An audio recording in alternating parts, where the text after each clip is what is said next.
Hi there, I'm Alicia Milne. I am the president and CEO of Q2 Metals Corp.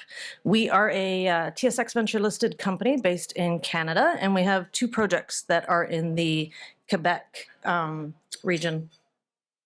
This is my forward-looking statement. I may be saying some forward-looking information during my presentation, so I invite you to please go ahead and read that on our website or in the presentation.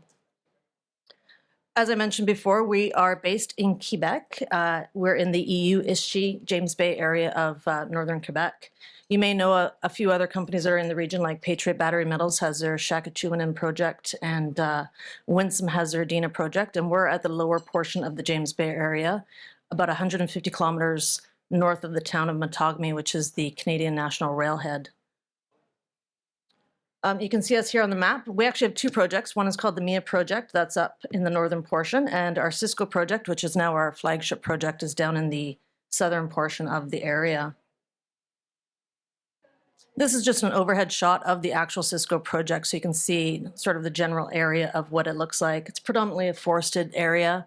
There's a lot of forestry companies that have cut blocks in the area, and they cut the trees down and harvest them and then replant them.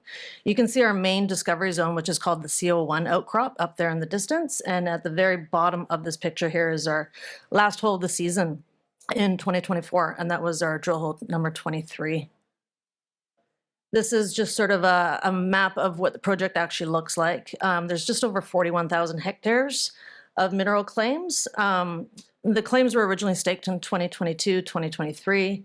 By the project vendors. We acquired them essentially just a year ago and got out there in June of 2024 and started doing some work.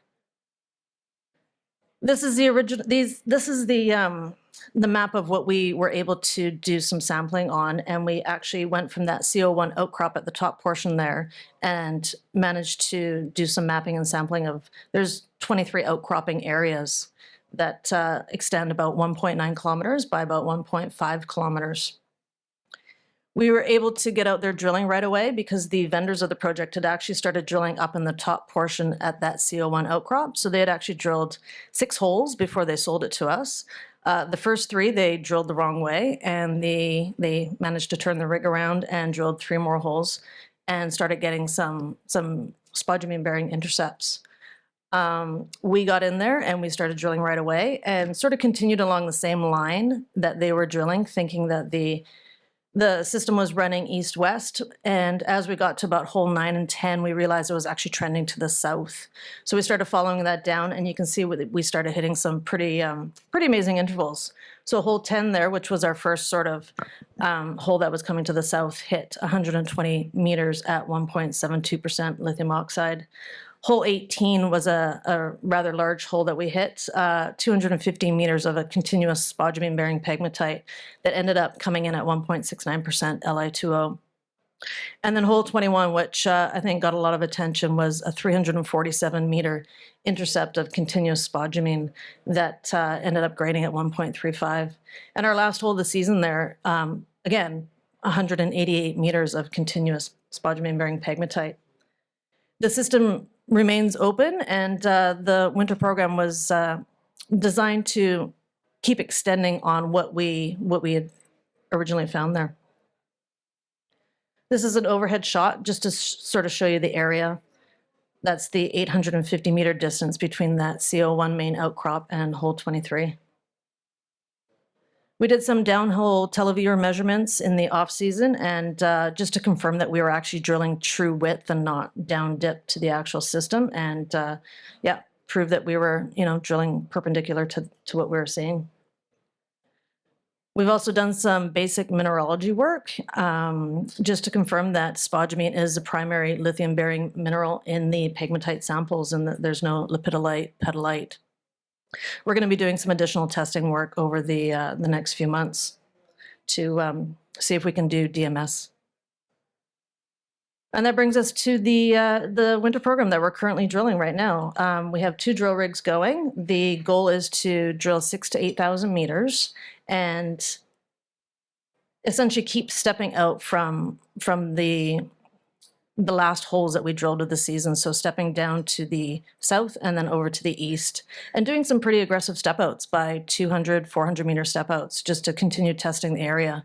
To date, there's only, well, when we started this, there was only 23 holes in the actual system. So I think right now we're up to about 30 holes and we'll just continue testing the system.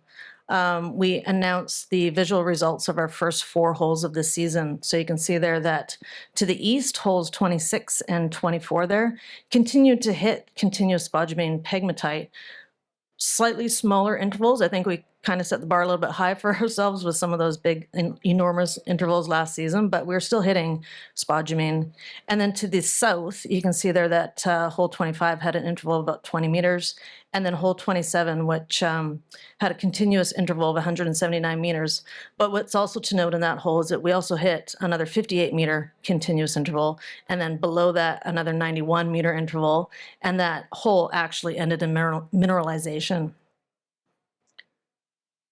This is just a long section which sort of details the drilling that we did at the beginning of last year, straight through in 2024, and then what we've now discovered as we continue to drill. And we continue to step out along this line here, 200 meter step outs to the south to continue proving out the area.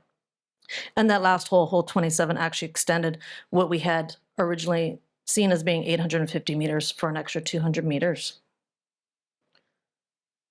There's another overhead shot of the actual area, so you can see that last hole down there, hole 27. And currently we're drilling, I think it's another 200 meters to the south of that.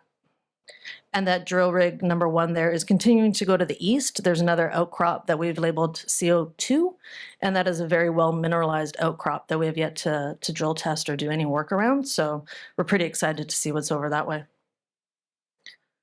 As I mentioned before, there's a couple other projects in the area.